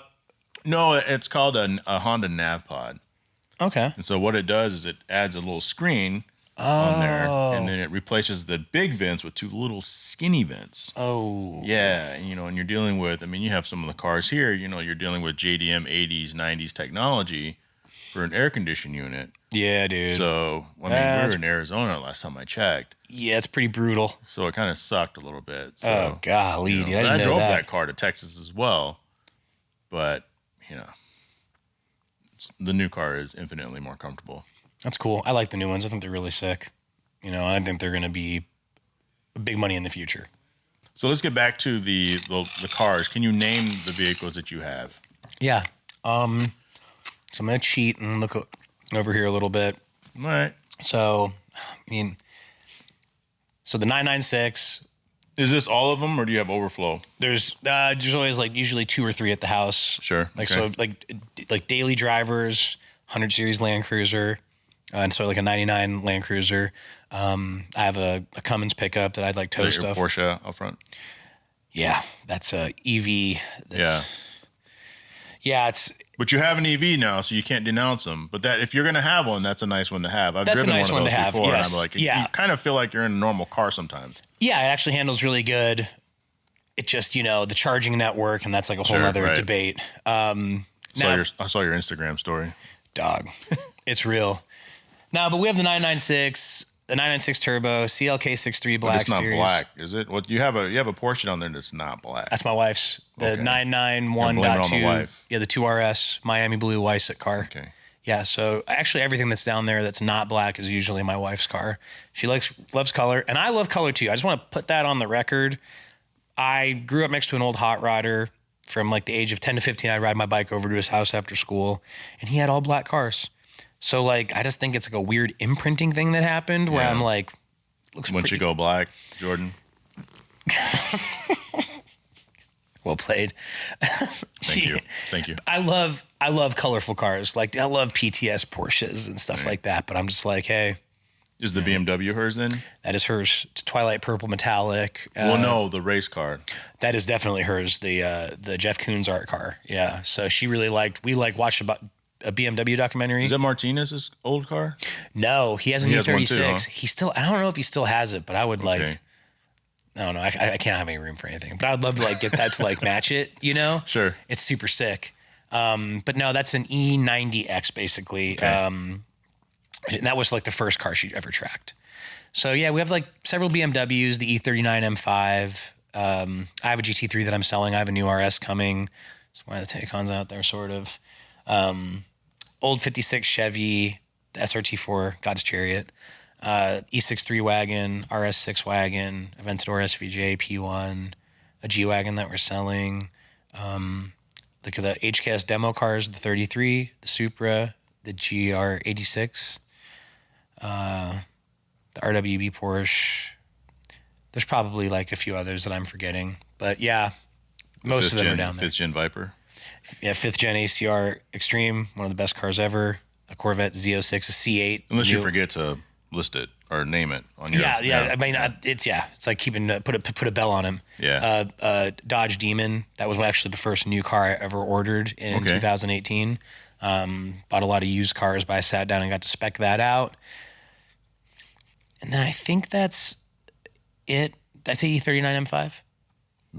I don't think so. Okay, E39 M5. That's kind of like my little like cruiser to like Vegas for work. I take that on the freeway. It's a fantastic car. I think that's it, dude. What's your favorite? I mean, this is a very generic red carpet question, but what's your favorite car to drive? To drive? That's a hard question. And you have to take a lot into account of that. You do, right? Like, are you feeling low key? Do you want to have a crowd form around you and have to Let's say crowds didn't exist. Crowds didn't exist. One of the best cars to drive. What I'd grab. You gotta go somewhere and pick up curbside service somewhere, but you don't have to worry about the crowds or the road. Is it a normal drive or do I need practicality here? Yeah, you tell me. Practicality's out the window. It doesn't matter. Okay, so I'm gonna. Once I said no crowds, that just told you how unrealistic the scenario is. Yeah, so I will give the craziest like hot take on this, and you're gonna be like, "Oh, that's what you should say." No, dude. I think the P1 is probably one of the. That's what you should say. That was my Leonardo DiCaprio. Okay, I think that's one of the coolest cars ever. It is super comfortable because it has an accumulator suspension. In normal mode, that car rides better than 90% of the cars down there. It does everything right. It has an E mode, so if you want to quietly sneak out of your neighborhood in the morning, you can do so. Oh, so you can cold start in E mode. Yeah, you can switch to E mode right away. So my NSX, you can't do that. It has to fire up, but it can go into E mode, and then you can just zip out of there. Okay. So, I mean, but then you have this incredibly comfortable car that has actually great air conditioning. We live in Arizona. That's important. I know that's a silly thing to say. Is the AC good? The stereo in it's really, really good, but it's incredibly comfortable. So if you have like a 360 degree car, like what do I love that does everything well minus towing or the P1? And I know that's cool. I mean, that's interesting really to know good. because in theory, it's a really cool looking car that should probably be very uncomfortable. Yes, my SVJ is uncomfortable. I look like Jordan Belfort getting out of it. I flop out of it. I look weird. I wish people weren't watching me when I get out of that car. Nobody look. Yeah. Please don't look at this. But that car it does so much right. And then, to mention Chris Harris again, if you enjoy driving Spirited Drive, that car will slide as easy as an E46 M3 and not be out of control. It should be out of control. 903 horsepower rear wheel drive. I mean, it should be scary. But it's really, really good. I mean, it's fantastic. It's my favorite car to drive, probably. What did you dream about when you were 15, 16, before you were able to afford your car? What was your poster car? I mean, the justification for higher education poster was on my wall. I got that from the book fair when I was like 8. And I know it's now just getting into like the rounds. But probably what was on my wall that I just really loved was the Viola Lamborghini Diablo. Sure. And that, like, the doors up, Lamborghini. I just think that that's like the antithesis of a cool car when you're that age, right? I want a Lambo. Right. But, that was like one of the cars. How old are you, Jordan? How old am I? Yeah. 39, man. Jeez. 39. I'm 10 years your senior, But there's a lot of stuff can happen in 10 years with dream cars and posters and stuff like that on the wall. They can. And I mean, hey, I'm almost 40. I'll say I'll be 40 this year. Yeah. But dude, like, I lived the P1 for 12 years. And it's crazy that it's been out for 12 years. It is, but it was a lot of like saving to get there, Yeah. And it's to your point, man, like it can change. If you would have asked me, yeah. Okay, when did the P1 come out? Yeah. I would have said, I don't know, 5 years ago. Yeah, it's pretty timeless still. Like, and even like, I just saw, what is that BMW, the Z8? Is that the one it's called? Yeah. I just saw one this morning. The cooler one? Yes. Yeah. I saw one at Cars and Coffee this morning, and I was like, that car is really, really rad. And if it released a couple years ago, you wouldn't know. And the fun fact I learned, there's no LED in the taillight. Even though it looks LED, it's actually neon gas. That super thin strip? Is neon gas. No kidding. So if you ever want to get that taillight fixed, you have to hire a neon gas guy to like refill it and fix it. I'll worry about it when I have a Z8, I guess. I guess, same here. Maybe probably not ever, but timeless cars are cool like that. I like that. What is it that you want that you haven't gotten? You know Because there's what? cost and there's availability, because a You're car right. has to be for sale first and it's got to be affordable. So there's some unobtainium due to production numbers. Yeah. Are you talking about like in a fantasy world? You In can a just fantasy buy. world. Oh, okay. Yeah. If you could just like buy whatever you want, I would think. I mean, I wouldn't. I really think that the like the long tail McLaren F1 is probably it hits all the notes. It's manual. The BMW V12. I mean, that car has just got to be like unreal to drive. So if I had like all the money in the world, something like that, that's one of my favorite cars ever. But I will say that I am really happy where I'm at. And my wife makes fun of me because like 15 years when we walk around Penske at night when we really didn't have anything, I would say anyone that spends more than $100,000 on a car is an idiot. Because you can go build a 5.0 with some suspension, how slippery the slope has become. But the P1 was really my dream car. And kind of just have, not recently, but in the last few years, man, I'm just really content with my life. And I am really happy. So I don't really know if I want to keep working like so much harder to keep just climbing this like acquisition of assets ladder. You will. Maybe. You will. That's who you are. Maybe. Yeah, I don't know. You don't get to where you're at right now without that drive, and there's no reason for that drive to expire. Yeah, I don't. And that's not the incredibly large pour. Well, talking. the glass in the defense of has the thing on the bottom of Sure. it, so you can't just say it's that, But no, it's real, man. I mean, I think that my efforts might go to something else. If money comes from those things, awesome. Because like when you do something you love, like you don't work, and then when money can follow that, it was like the repossession stuff. I really liked just the uniqueness of the job, going out every night, money followed. It's super cliche, but that is super real. So maybe if the next chapter, something like that happens, that's cool. But I was talking to a buddy the other day, and he told me a story, and I'm going to butcher this. I don't know the author's name. It's all right. You threw the disclaimer out there, so you're good. Okay, fantastic. Yeah. But he's sitting there at a party with a friend, and the party is being hosted by like this billionaire guy. And dude, someone's going to know this author's name and be like, you idiot. But he's sitting there with his friend, and his friend to the author says, in the 15 years your book ran, you made as much money as this guy does in an hour. And how does that make you feel? And he said, you know what? I don't care, because I have something that he'll never have. I have enough. And dude, that's huge. Huge. I mean, it grabbed me by the balls, dude. I was like, and I'm not a big like, this quote changed my life, or I read a book and it changed my life, but kind of like enough. And it doesn't have to just be asset wise. Like you can just be full and whole, right? I feel really whole. And I don't know. We'll see what happens in the next 10 years. You have anything else? You have boats, Nope. second homes. Yeah, we have. Because you're born and raised here. Or Yeah. Or you're here when you walked here when you were 1. Where are you from? So that pedal car ride was crazy getting here, dude. Oh, that's right. You pedaled. That's right. The pedal car. Pedal card all the way my from mistake for saying you walked. Lubbock, Texas. Lubbock. Okay. Yep. Yeah. So I was born in Lubbock, Texas, and my parents relocated here. My parents relocated here when I was young, 1 years old. They drove a car. I had to pedal car up here. Right. Yeah. Do we have any other houses? Yeah, we have a little property up in northern Arizona we try to escape to in the summer. It's just brutally hot down here. I also have an office up there. It's a completely different climate. Yeah. Up there. I mean, dude, it's because like of the ponderosa elevation. pines. It looks beautiful. You would never know. So we have a little cabin up there that we escaped to. I have like one rental house. Where we did really well was like our commercial real estate. We just bought before it was worth a ton. Right. That'll probably be like more of our retirement stuff. There's no heavy industrial. That's for people that don't know, they just don't give out heavy industrial zoning anymore. So like really what's out there is out there. No more will come. So yeah, that's about it. Nothing super crazy. Have you traveled to the different regions of the States?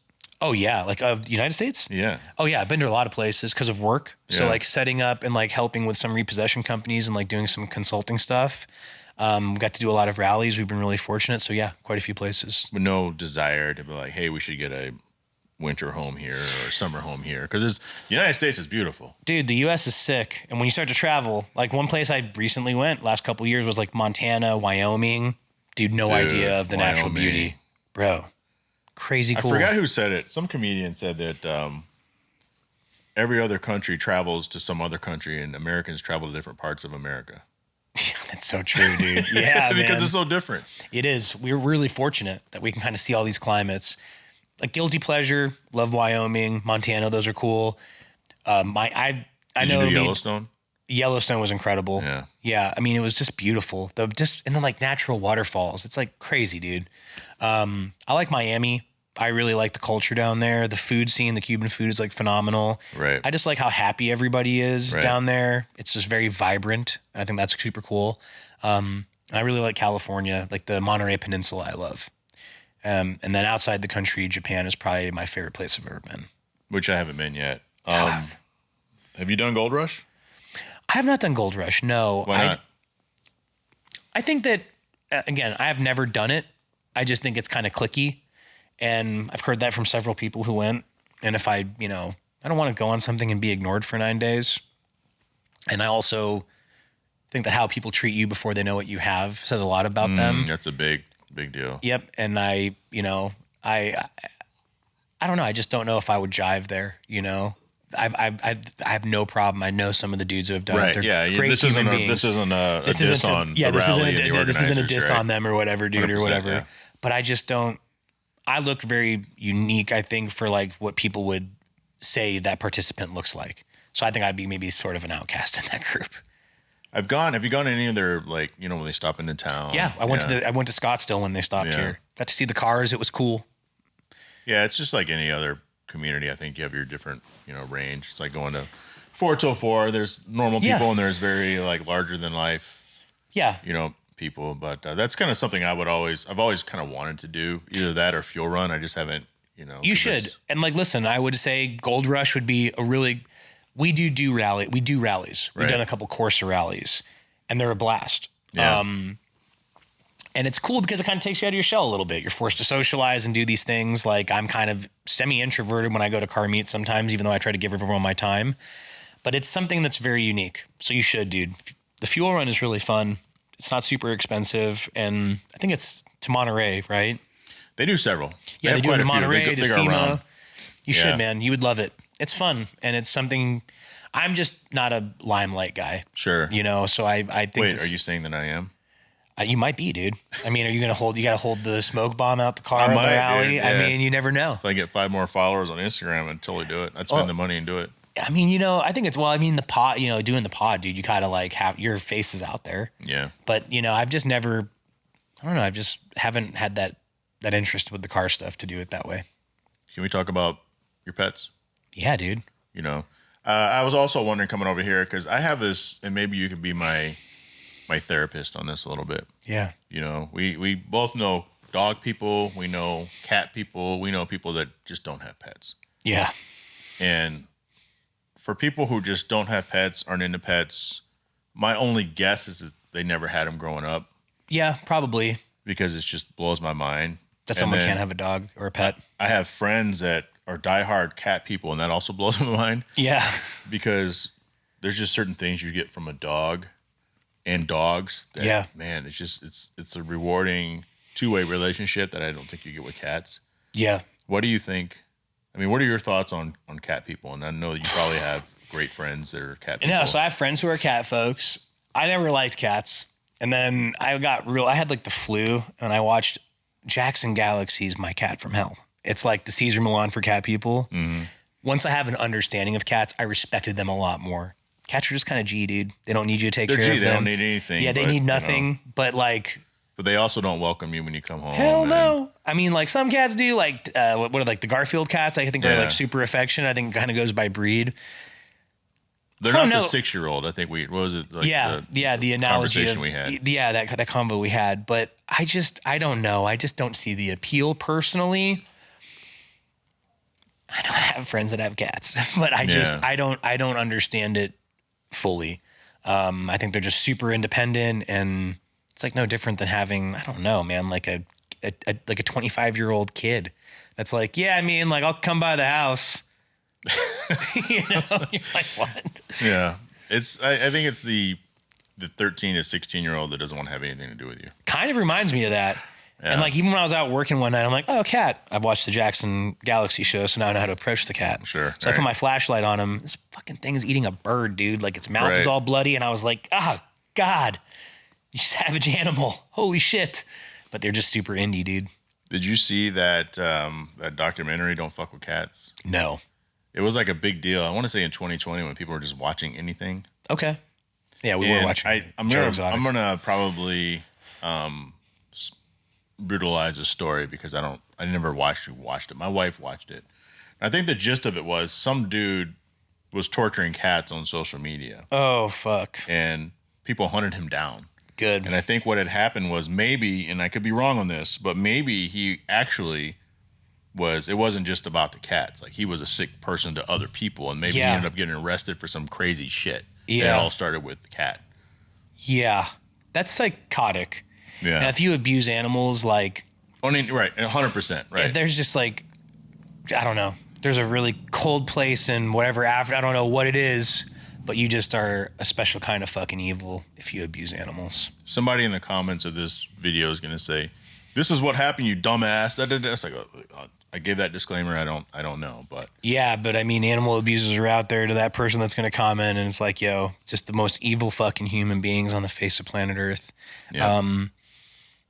It's just honestly, like, my blood pressure goes up thinking about it. It just enrages me. People that abuse animals, any kind of animal. They're fucking psychos. I got 2 questions for you before we go down and take a look at some of your cars. Yeah.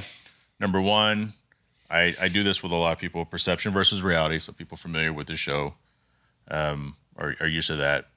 So what do you think the overall perception, whether people say that to you or ask you, or that you kind of feel without asking, is of you and your cars? And then what is the reality? Oh, man. That's a really good question, dude. So what is the perception that I think that people... Oh, dude. I think the perception is... I hate to say it, dude, but like... Say it. Maybe that, like... I think that people... They know what I do, my close friends, but I think some people just are like, he sells drugs or he does this. Like, there's no way that you can own a business and do this and that. People are sus, I think. There's other money somewhere. Yeah. And when I say that, I mean, like... By the way, nobody sells drugs. They offer them. Yeah, exactly. No, but I think that, you know, the perception, I think that's what I feel like sometimes with people, or like they're always inquisitive as to like how, because the reality is I'm a nice guy. And I'm a good human being, dude. And I just am not maybe your stereotypical entrepreneur. And those are not like self-proclamations or I'm a nice guy, I'm the greatest guy ever. I just mean, like, I try to be good to everybody. I try to be nice, you know? And I think that when you're nice, that's kind of the motherfucker, right? Because if you were a dick, people would be like, it makes sense he has all that stuff. So I think when you're like really nice, people almost become way more inquisitive, or the perception is like, maybe you won the lottery. And it's like, nah, man, I had to hustle and grind, and dude worked doubles 6 days a week, 7 days a week, didn't see my family, left holidays early to go work, and just driving to Vegas to go to conferences I couldn't afford to go just so I could walk around the halls and look like I belonged there. That was the reality. So I think that was something, that's probably what I'd say. That's a great answer. Thanks, dude. Last one. Yeah. Got to hear on this. Yeah. Who is Jordan? To you. Yeah. That's a tough one too, isn't it? It is, man. Well, I'll say this. I can say safely, I'm still trying to figure that out sometimes. If you ask me who I was, maybe 20 years ago, 15 years ago, it was someone that wanted all this shit, and then I think once you get it, you kind of realize that, like, hey, you just, these are just assets. These are just things. So who is Jordan? Jordan's still figuring that out. I think in the next few chapters of my life, I'd like to try to like give back more. And that's what I'd like to have some sort of legacy that I created that wasn't the cars, and that people can remember me for, whether it's animal rescue or some sort of philanthropy, some sort of effort in that world. But who's Jordan, man? He's just a normal dude like everyone else, trying to figure out how to navigate this crazy blue marble. So I lied, because as you talk, I've got more questions that have come up. Yeah, no problem. What would be your message to people? My message, People that see the hustle, people who watch this, yeah. you know, what is your message to people out there? My message to people would probably be with everything, whether it's just human interaction or politics, right? Just be like a critical thinker, but just be kind and have compassion and empathy, dude. So much of our success for the asset stuff was because of that. And then I just think even in my personal life was just because having compassion and having empathy and just hearing people out, man, we're all going through it. That stuff is like really important. And the older I get, the more I realize how important it is. So that's what I would say, man. Just always be good to like everybody, you know, unless they give you a reason not to. Exactly. Then you can push them off a cliff, but. Ready to go check out some of the rides? Let's do it, dude. Thank you so much for being on Hard Parking. Yeah. I think maybe after this, I'll add some video. I haven't decided yet at this point in time. I appreciate it, man. We talked about it for a long time. We did. Yeah. And I'm glad. stoked. I'm glad that I actually said, stay where you're at. Don't come to me. I'm going to come to you. Yeah. Because I appreciate you being available, and I also appreciate your patience. But I'm not surprised that you have patience because I already know who you are as a person. Thanks, dude. And it's LowBallerGTR on Instagram. Is that really all you? Is that all you have? Is Instagram? Yeah, I just have the IG. Yeah. And my face isn't on it, so this is thankful for your listeners. You're probably the only time you're going to see this ugly mug. It's all cars. So if you like cars, go follow along. It's a cool little journey, and I try to share as much as I can. Yeah, I mean, you're very unassuming. You're kind of a scary-looking dude, so. I know a lot of people say that. Do they really? Yeah, dude, people say that all the time, man. But nah, just they're not scary at all, man. But just try to come up and say hi, man. I'd love to talk about cars with anybody. All right. Yeah. Well, thanks, Jordan, again. I appreciate you, Jay, man. It's awesome, dude. Thank you. So give us a tour of what we're looking at here. Yeah, dude. So this is C806 Z07 package. This is currently like we're using this car up rack. We're using time attack in it. This is the best car you can own for the money, like hands down. I know the stigma of Corvettes is real. All this car has is we lowered it, did a GM track alignment with a little bit extra, did 3 degrees of negative camber in the front, 2.5 in the rear. Took the carbon ceramics off in lieu of those APs. Because these are better for the track. Yeah, dude. Exactly. Way cheaper, God forbid, you have to put rotors on it. I think the carbons are like $2,000 per rotor. So the Aventor SVJ, it's like, you know, probably one of the more uncomfortable cars ever to take on a road trip, but really cool car, dude. Sounds ballistic, just an awesome car. It's got a lot of miles on it. Bought it with 400 and it's got 200 miles on it now. Right. So it's been really cool. The funniest thing about what you just said is the cars, the most uncomfortable cars to take on a road trip. You take an SVJ on a road trip. Yeah. We went from New York to Miami in it. Right. Took it to Roebling Road Raceway when we were on the East Coast. It was kind of cool taking off in Manhattan. It was a rally we did. It was a badass trip, dude. It was really fun. So it was a cool car though, dude. P1. A dream car. This is the one. Yeah, this is it unlocked? You don't open the door? Can we take a look inside? So you have to actually unlock it because... Yeah. Honestly, I would just park it with the doors open all the time. Yeah, so just leave it open. So the dust mites can see the swag. So cool, like one of the fun facts about this car is that, it's pretty nuts. We were talking about 375 produced worldwide, 120 in North America. So my NSX is more rare then? Because It actually is, man. 350 of those. There's a lot of cars more rare than P1. NSX included, dude. But what's cool is that when McLaren was kind of a young company, a McLaren Auto, I should say. So 2012 was the MP412C, and this was already in development. So really, like, a lot of the car had a lot of F1 influence. The hybrid system that's in the car, it's a little over 900 horsepower. But, on the steering wheel, you just showed the drag reduction system button, the iPass button, which just dumps that battery into the E-motor for max passing ability on the straights. Really, I think a lot of the auto side was there just to kind of tell them what, like, NHTSA requirements were. It's an incredibly rare car and just super duper gnarly to drive. Like I said, 903 horsepower, rear wheel drive only, like probably the definition of like a true Widowmaker. And I think that's what makes the car so cool. I love this thing. It's one of my favorites, man. E63 wagon, huge wagon fan. I know that like they're not big in the United States, but the practicality's off the charts. It's a little over 700 horse with the exhaust that I put on it, just a catback. So you can get the fries quicker Big time. to pick up your orders. This was the car that we took on the rally through Wyoming, Montana, and just on those huge sweeping roads. We had tons of luggage space, massaging seats. The car could sit at like 120, 130 comfortably for long periods of time, as being kind of an Autobahn bred car.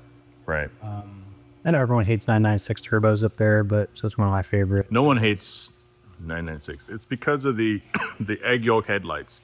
But these don't have it. It's all clear, right? Yeah, but what's really frustrating is if you ever look at the old Renless post, people hated the turbo, the 996 turbo, because it was water cooled. It was the first non-water cooled or air cooled turbo. But then as everything becomes water cooled, we have to find something else to bitch about, and then the headlights just like took front and center. But look at posts from like 2000, 2001, the forum days on Renlist. People hated the fact it was water cooled. And then the headlights come into question after, the Porsche Empire falls because they start water cooling everything. Didn't they have some other part that was like sus that had to be done? Oh yeah, the coolant lines need to be pinned. Yeah. So what Porsche did is in the Metzger motors, they just use a adhesive glue and they press it into the block. So what happens is over time, that adhesive glue wears out and it just under pressure pops out. So they use you can do it two ways. You can pin it, which you kind of like put a little grub screw with like a CNC milled piece. The correct way to do it though, drop the engine and then make a really nice CNC piece and then you just weld that on. Never have an issue. Sure. Yeah, but fantastic cars. Coolant lines are not pinned, so we are gambling with our lives with this car. 99 Civic Si, this is an EM1. Is this a reminder to not be the SI guy? Yes, it is. Okay, all right. And also, this was like super cool when we were kids. Like, Right, it was well, such a fast car. Like, it did a burnout. Like, we're coming from an era of cars where like they could just dump the clutch and spin the wheels. Like, that was fast. So this was 99, like I said, 13,000 original miles, so low mileage car. Have all the stock parts. I'm going to actually get ready to kind of put it back to its stock glory days. Or maybe like do like a Spoon USA like demo car. I don't really know. Nah, leave it stock. Yeah, the other fear factor is that you just can't drive this car because they get stolen so much. Yep. So I'd love to take it out, but unfortunately it's not in the cards. Dodge Viper ACR Extreme. Dude, it's one of my favorite cars. It's a cool car. So gnarly.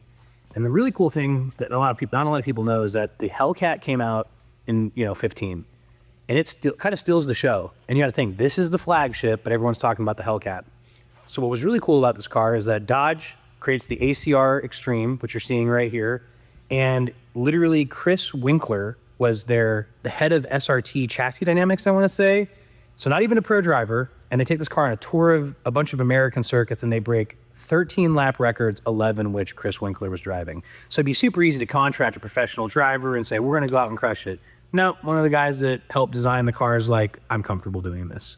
So it was just like this super grassroots movement that I thought was super, super duper awesome that they did. And then fun fact, the spoiler on the ACR Extreme is 1,776 millimeters wide, and the founding of America. But I think that was really cool that it's actually 1,776 millimeters wide on the nose. 1776. But what's really cool is that it's just a fixed aero analog monster with no, active aero or flappy paddles. It is totally a driver's car. It will punish you if you abuse it. But when it's in a good mood and you're not driving like an asshole, it is one of the best cars you can ever experience, like in the world. And they don't make cars like this anymore. It's just too cool. Now, of all the cars in here, is your favorite one right behind you? This one? Nah.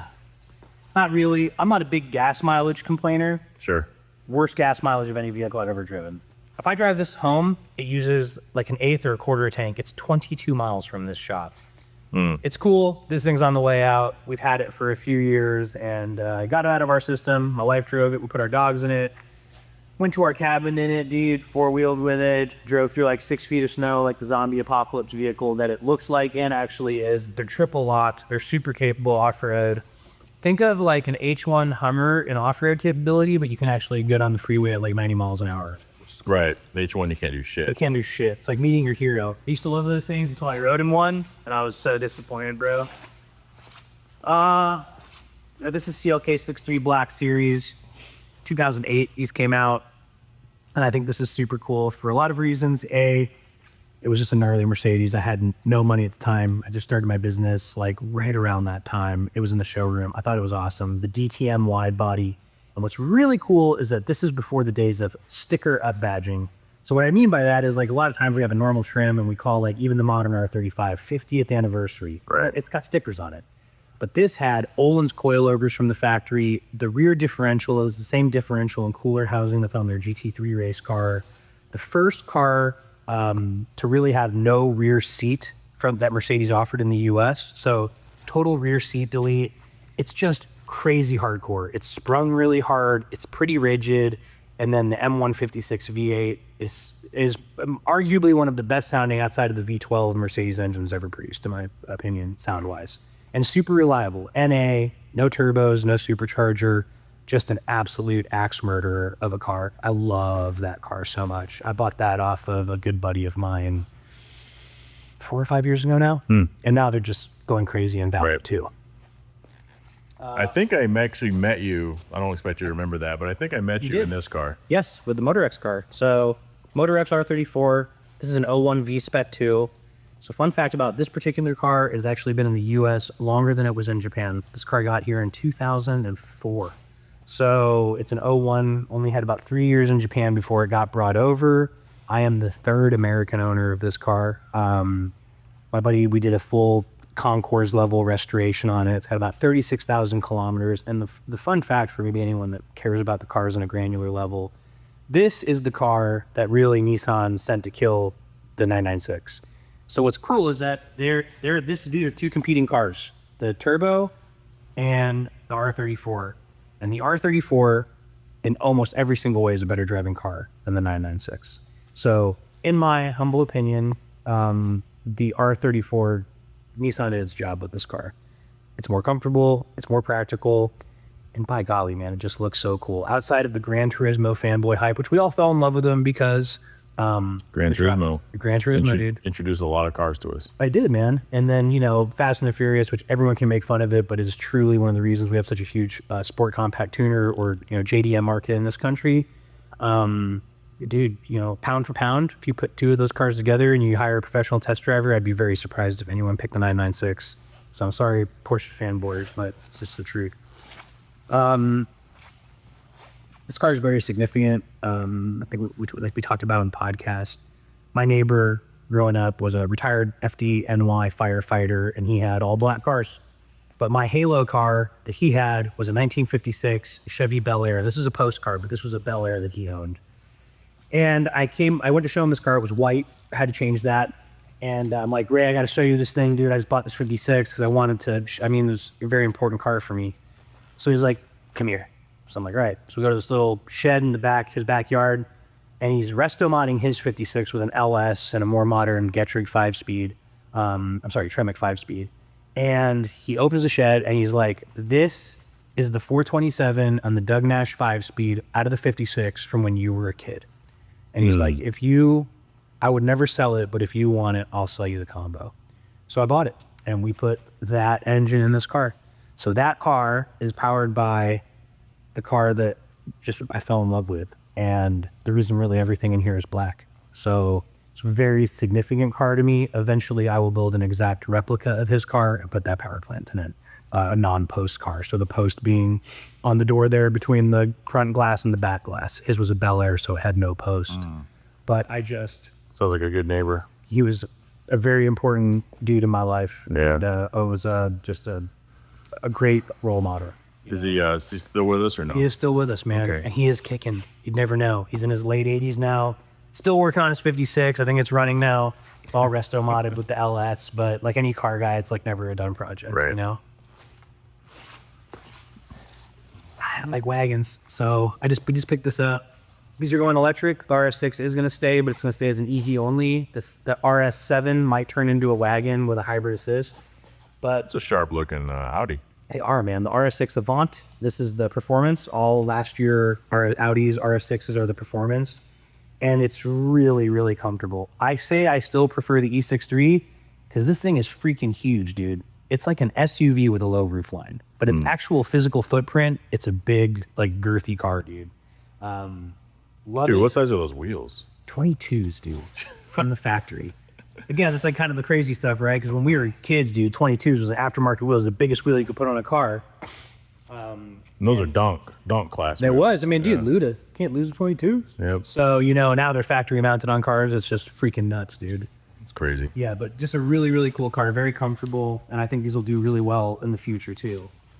Dodge Demon is actually the first new car I ever ordered. Pretty important for that. I got to buy everything used. But after being in business for 8 years at the time, I'm like, I'm going to do this. This is my dream car. I'm a big Chrysler guy. Wow. So after 8 years, you pulled the. To actually sit down and spec it and order it and put my name on it. My window sticker says my name, which I always wanted to have. And fun fact is that we were supposed to take another car in the first rally we ever went on, and the car broke. So this car just landed, had 66 miles on it. It kind of cringe today to thinking about it, but it was an amazing adventure. So we delivered this car to New York City with 66 miles, and this car drove from New York to San Diego in 8 days. So it might be the only cross-country Demon in the United States. But we took this car across the United States and drug every exotic and supercar, and we hurt a lot of feelings. And it was just really cool that this big old Challenger was eating 720s for lunch. Why don't you have a 720? P1's good, but I'm going to get another McLaren because like all cars have their own driving experience. Like Porsches have a feel. I love the way McLaren feels so much. I'm just mileaging out the P1 at a rampant rate. So I will either get like a 675, 765, or a 720. But the rumors and all this stuff about McLaren is way over exaggerated. Is it? It is, dude. Okay. I had problems with the P1 because it's sap. I come from a hydraulic background of understanding tow trucks. McLarens are hydraulic, and you can't let hydraulics sit. If we have a tow truck that sits for 3 years and we try to use it, it's going to be a leaking sieve and give us problems. So you have to use McLarens. You have to use them. Also, it's a young brand. You know, it's still very young. Porsche's been doing this for 60 years, 70 years at this point. So you have to give it a little bit of grace. But like the 750s, 765s are really well sorted cars. And if you haven't drove one, the all carbon monocoque, the way they ride because of the accumulator suspension, they're supreme cars. And it's a shame they got such a bad rap. Right. Yeah. SRT-4 God's Chariot. That's the one. This is the one. That's the car. The first cool performance car I owned. This is a dealer installed stage 3. So the fun fact is that you could order Mopar stage 1, 2, and 3. 3 being the biggest upgrade. This has a high octane mode, a different turbo. It makes a little over 400 horsepower. But when the dealer installed the package, you actually got to retain your factory warranty. So you could have this 400 horsepower hot sport compact, American sport compact that still had a full warranty intact. And another fun fact is that the ACR was the first ACR. A lot of people think it was the Viper, but the Dodge Neon, the 95 ACRs were the first ones, and that created an entire kind of lineup for Dodge as we move into the Viper.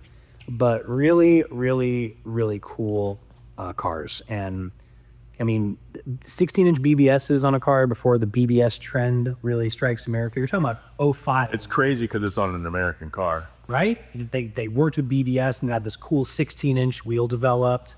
It had a Takiko Illumina, which was the Cadillac before Olin's Roading Trap coilovers, a 5-way adjustable, strut from the factory.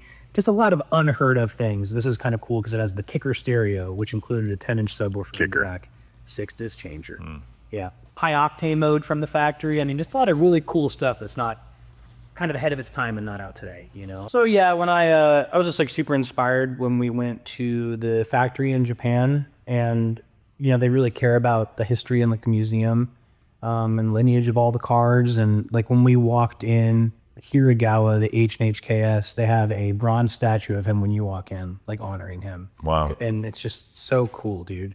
So yeah, this car will go back there eventually, and we'll spend the rest of the days on this blue marble after I'm gone, and get to sit with its cohorts and all the old demo cars that HKS still owns. It's really unique that they sold it, but you know, I take really good care of it, and I'm obviously beyond honored to own it, and just I've got to create a relationship with them, and got to email the president just to thank you, and he told me all the stories about how important the car was to him. It was his first project that he managed when he started at HKS over 20 years ago. So it was just really, really cool, dude. And it's definitely the most like car that I'm probably the most attached to of everything, because going through the restoration process and It's like a dream come true, dude, to get like daily email updates from HKS on the build of a demo car they own that like you own now. So it's just incredibly important to me. And for that reason, it will be here until I'm not, and then we'll go back to Japan and we'll spend the rest of its time there. So super, super cool car. Yeah, so in Japanese, that says for Jordan. And this is all of the project management team that did the car. Well, thanks for sharing your entire collection with us. Again, thanks for doing the podcast. Oh, thanks for keeping the hobby, dude, strong and doing the pod. I love it, bro.